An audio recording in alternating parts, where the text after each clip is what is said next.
On vient de quitter Chatham-Bay qui est au fond et on se dirige là-bas un peu plus au sud vers Kariakou. Voilà, ça c'est notre destination, on en a pour 1h30. Donc là on est sous voile, hein. Quand on a plus de 20 minutes, là on reste sous voile.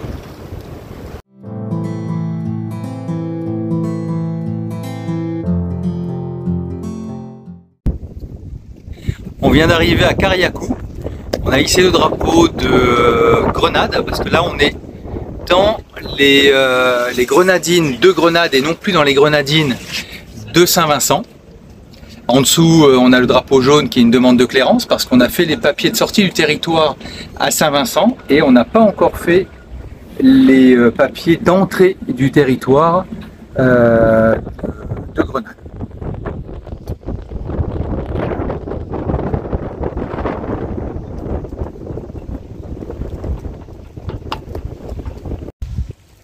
Alors Ikigai est de l'autre côté de la baie, donc là on a le fond de la baie, et tout au sud de la baie, on a le custom immigration qui est ici. Voilà. C'est à côté du chantier naval qui est tout au sud, avec cette grande route qui monte, on la repère bien quand on est à partir du bateau.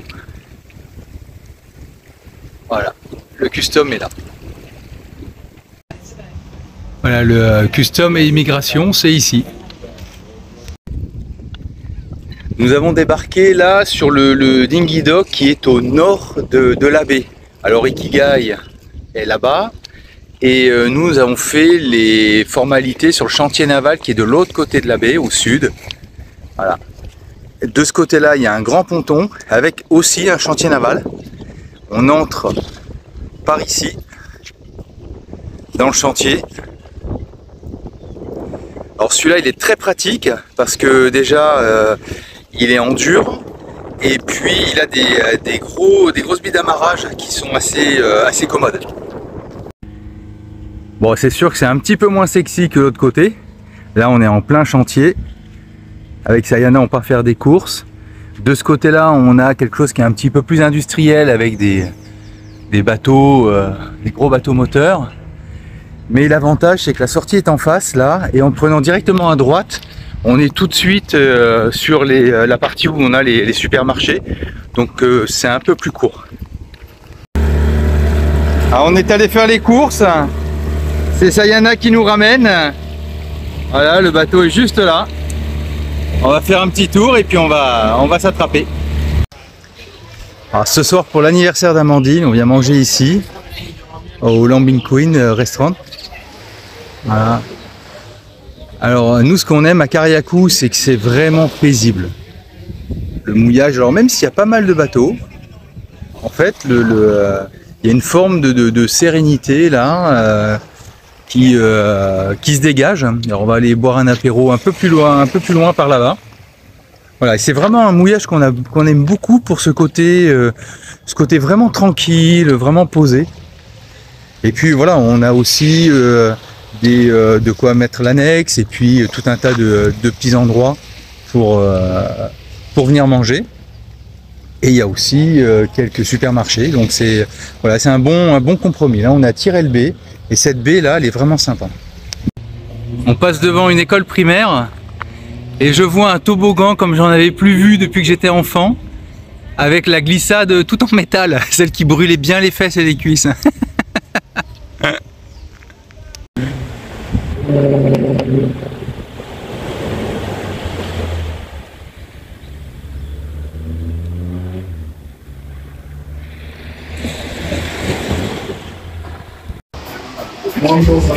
On est au Paradise Beach Club et la tradition du mercredi, donc là on est juste en face de Sandy Island, c'est de peindre le nom du bateau sur une planche. Alors on a laissé les deux filles là-bas pour peindre le nom et ensuite on le mettra sur le mur. Donc là les filles vont s'atteler à l'opération et ensuite on pourra mettre le nom du bateau sur tout ce mur. Ça y est, c'est terminé.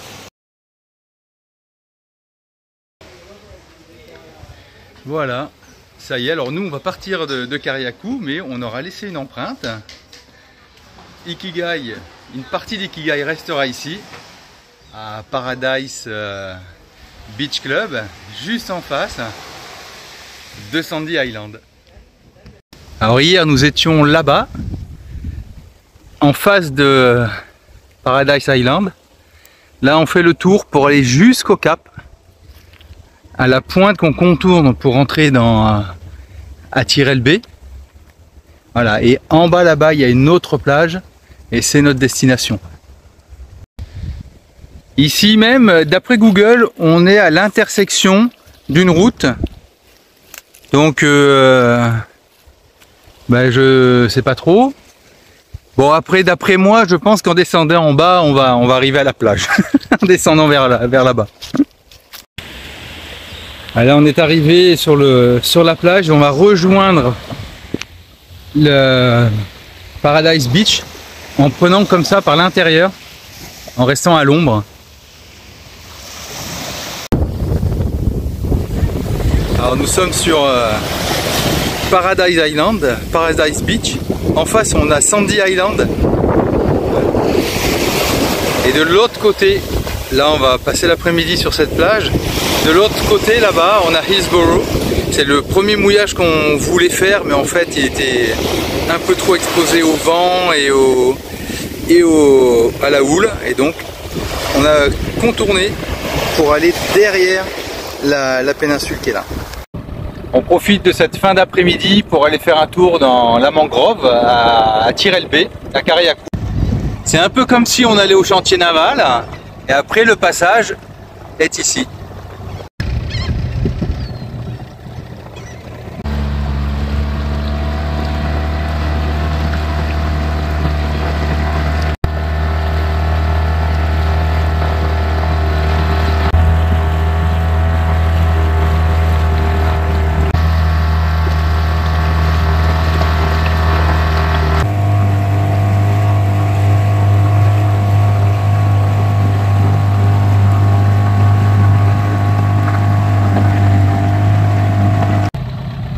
Et voilà, on arrive au bout de ce morceau de mangrove.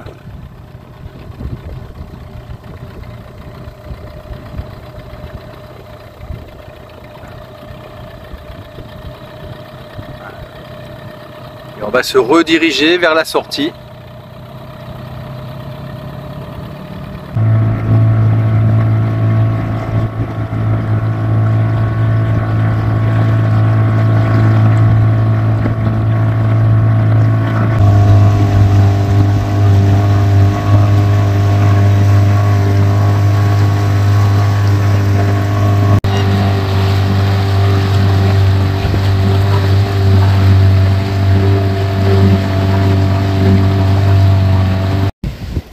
Donc Kariakou est derrière nous.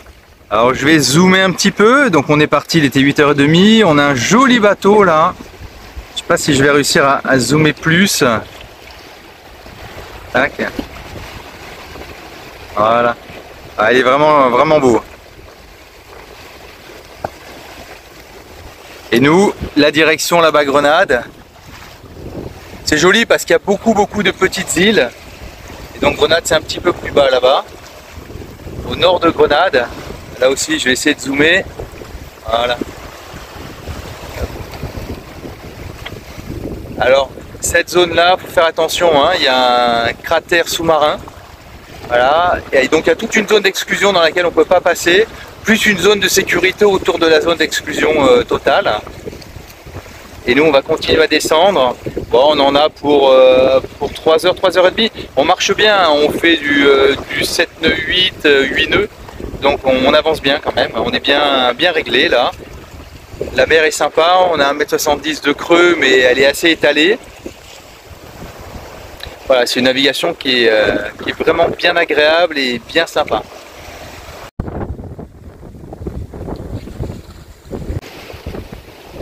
Regardez comme c'est beau, on a un super bateau à côté là,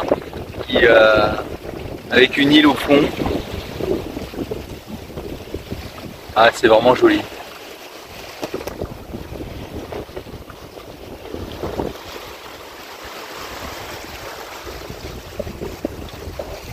On pourrait passer des heures à regarder ces paysages. C'est un peu comme regarder un aquarium en fait. Ça fait 10 minutes, on se dit tiens, ça fait longtemps que je suis en train de regarder. On commence à arriver à Grenade tranquillement. Donc là on est sous le vent de l'île et d'un seul coup on est en complète panne de vent. Donc là on n'a plus rien du tout. Donc on a rentré l'AGV, on a le génois sorti en plein, mais on fait péniblement du 3 nœuds. On va là-bas, à la première pointe qu'on voit là-bas, derrière dans la baie. Alors on a jeté l'ancre à Halifax Bay. Bon, c'est pas un mouillage que je conseille. En fait, on a juste mangé le repas du midi, on est reparti de suite. Là où il y a le mono là-bas, où est-ce qu'il est là? En fait, il y a des cailloux partout. Au fond, on passe, on a 30 mètres. Et à 15 mètres du rivage, on arrive dans la zone des 10 mètres de profondeur. Nous, on était en face, là, à côté du rocher. Quand on a fait notre manœuvre de départ, la chaîne, elle s'est prise sous une patate de corail. Ensuite, l'ancre s'est prise sous une roche. Bon, c'est pas du tout un mouillage que je vais conseiller. On a décidé de ne pas rester. Là-bas derrière, vous avez une baie encore ici. Alors, cette baie ici, le problème, c'est qu'on ne le voit pas là sur la vidéo, mais il y a un fil électrique qui traverse la baie à hauteur de mât, je pense une vingtaine de mètres, et encore, je suis même pas sûr quand j'ai une vingtaine de mètres. Donc nous, on a levé l'ancre et là, on est parti, voilà, pour aller plus vers le sud.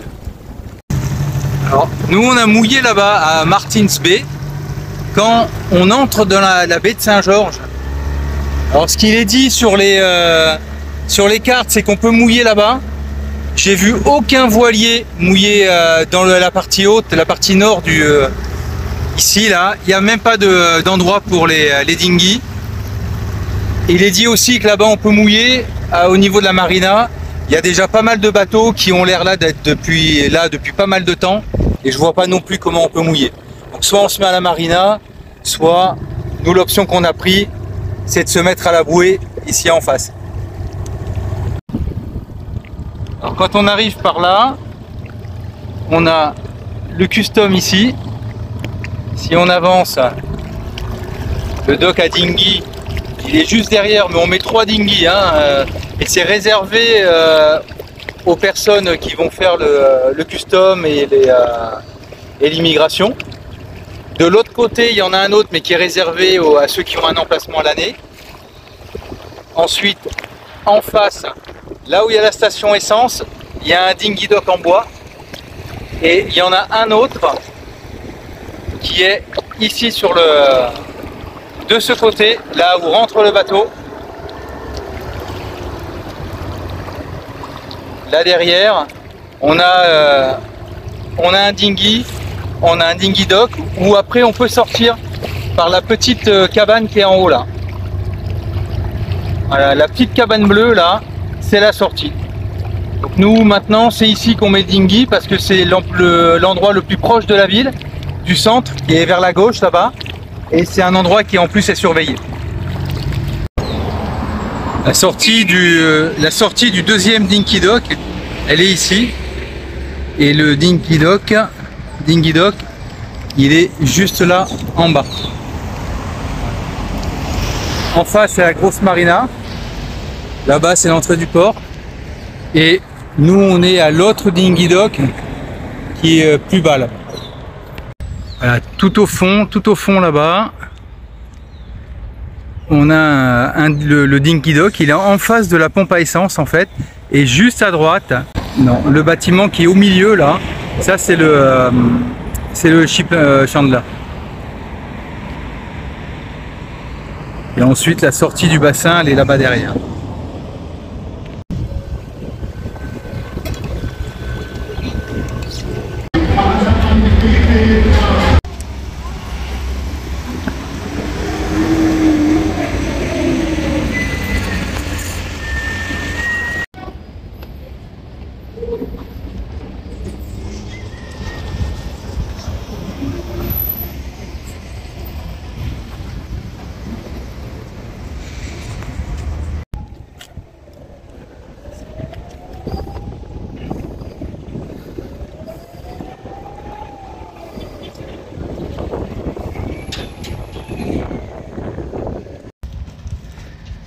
On a quitté ce matin notre mouillage à Martins Bay, en face de Saint-Georges. Et là, on est descendu plein sud, tout au sud de Grenade. On est à Prickly Bay. Alors cette côte sud, elle est étonnante parce qu'en fait, allez, je vais finir le tour.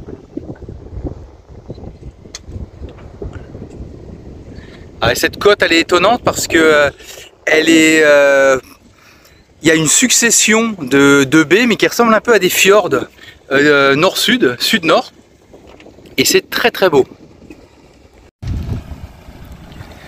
On a nos voisins qui rentrent en dinghy là, sur leur bateau juste là.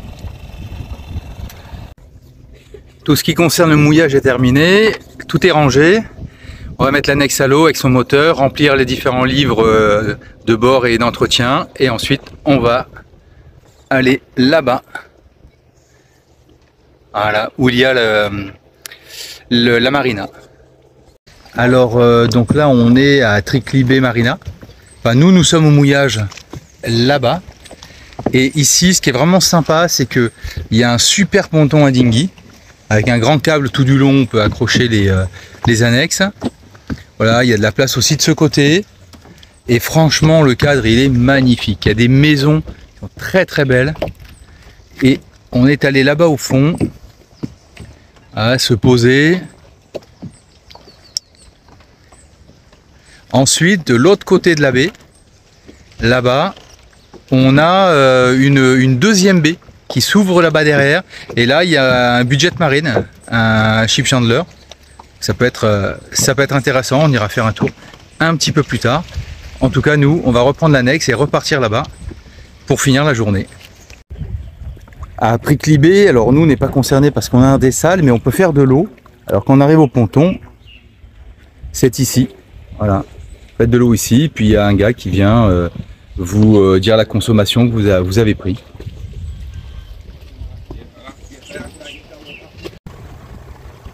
Au milieu, on a le restaurant là devant en vert, et puis derrière en bleu, c'est le budget marine. Il y a aussi un dock à dinghy ici, et lorsqu'on remonte un peu, qu'on rejoint la route, on peut rattraper des bus également. Ah, donc là on a le restaurant et puis le budget qui est juste derrière. Alors ici on a souvent bien mangé. Bon, c'est un snack, hein, un resto snack, et c'est souvent moins cher que de l'autre côté de la baie, là-bas au fond. Là. On est parti de Prickly Bay, on a laissé le dinghy à l'annexe pour repartir à Grand'Anse. Alors Grand'Anse, c'est rigolo, c'est la plage qui était tout à droite lorsqu'on était à Saint-Georges. Donc là on va se baigner ici, et puis le truc c'est que il y a un Real Value, c'est un grand magasin là où on peut faire pas mal d'avitaillement. Donc on fera l'avitaillement et puis on prendra un bus pour revenir.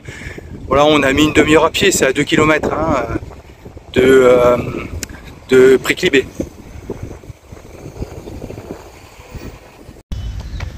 Ici c'est quand même vachement sympa, il y a pas mal de points d'ombre, il y a des tables, on peut pique-niquer, venir à la plage. Nous c'est ce qu'on aurait pu faire, venir à la plage, on pique-nique et puis ensuite on fait les courses. On a mangé avant de venir, mais il y a des poubelles, il y a tout ce qu'il faut pour le pique-nique. Voilà, on est arrivé à la plage, elle est magnifique. Alors nous étions là-bas où il y a les bateaux, en face de Saint-Georges. Au mouillage. On pouvait continuer au fond, là-bas il y a des pontons pour les dinghy, et puis après ensuite on arrive sur la plage.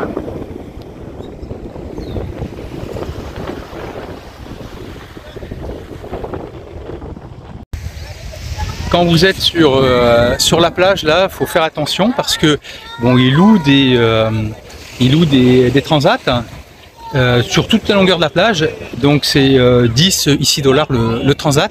Par contre vous avez des personnes qui viennent vous aborder et qui vous disent si vous prenez pas de transat pour rester sur la plage, c'est 5 ici $ par personne. Voilà. Donc alors évidemment c'est pas vrai. Nous on a demandé à une locale, et puis après on est allé voir les gardes-côtes qui sont là juste derrière, et ils nous ont dit non, la plage elle est complètement libre d'accès et c'est gratuit. Donc si on vous demande de l'argent simplement pour vous allonger sur la plage, c'est une arnaque. Le gars qui m'a demandé l'argent, lui, après, il est pas revenu. Et je pense comme il m'a vu aller demander à la personne et puis au lifeguard, il s'est dit bon, c'est pas la peine de revenir. Mais c'est un bon prétexte. Hein. Quand on vous demande de l'argent pour rester sur la plage, vous dites bah non, je suis allé voir les lifeguards, les nageurs sauveteurs là, ils m'ont dit que c'était gratuit. Bon bah le gars s'en va. Hein.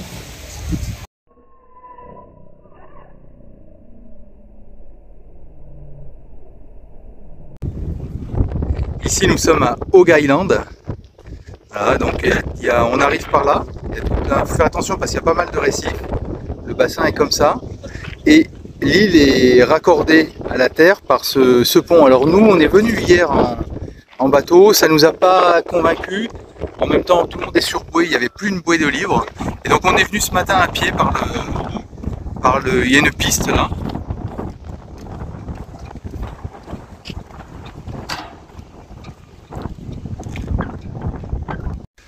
On arrive au bout de la piste et encore un peu plus bas là, il y a un tout petit chemin qui permet d'arriver à un bar, restaurant qui est en bord de plage.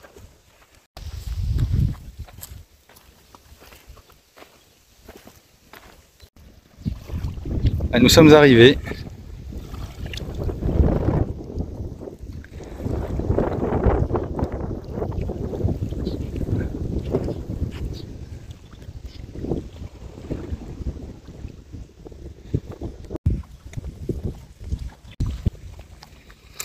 Alors nous sommes ici. Et hier en bateau, nous sommes venus là, ici, au travers des... Et on a fait un tour ici. Bon, ensuite on est reparti. On aurait pu aller de l'autre côté, de ce côté-là. Aussi, ça aurait été une possibilité, mais comme après on prépare le départ pour Kariakou, on a plus de commodité à le préparer à partir de Priklibé. Voilà, en tout cas, vous voyez tout ce qui est rose là sur la carte, tout ça c'est des coraux, donc quand on navigue, il faut faire attention.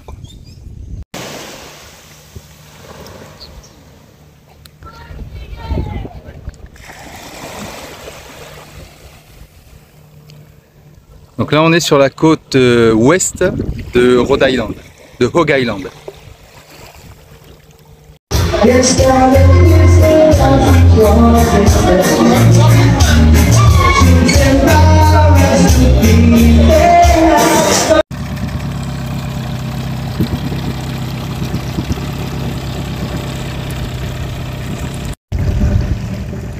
Toutes les lumières qu'on voit là, c'est des bateaux au mouillage, c'est des feux de mât.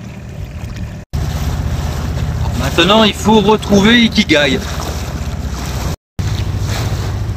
Lorsqu'on sort comme ça, en plus du feu de mât qui est là-haut, j'allume le projecteur de pont et puis le projecteur du cockpit. Comme ça, Ikigai est bien éclairé et on le reconnaît de suite.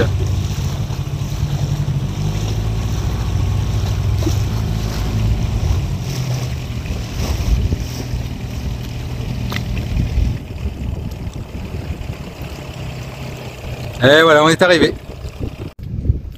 Hier, on rentrait tranquillement en annexe avec Moufida et on entend juste derrière nous Ikigai, Ikigai. On se retourne et on voit sur Tiama Steph et Béa de Steph et Béa en mer, de la chaîne YouTube Steph et Béa en mer, qui nous appelait. Ouais, c'était sympa, ils nous suivent sur notre chaîne. Bon, du coup, on a passé quelques heures là à discuter, c'était vraiment sympa. Alors, nous sommes au bout du cap de Prikli. Donc là, on a Priklibé. Bon, il y a Ikigai Voyage depuis, il y a Ikigai depuis un petit moment. Et de l'autre côté là-bas, donc là, on a une sacrée falaise de ce côté-là. Et là-bas derrière, c'est Hog Island et tout le sud de Grenade.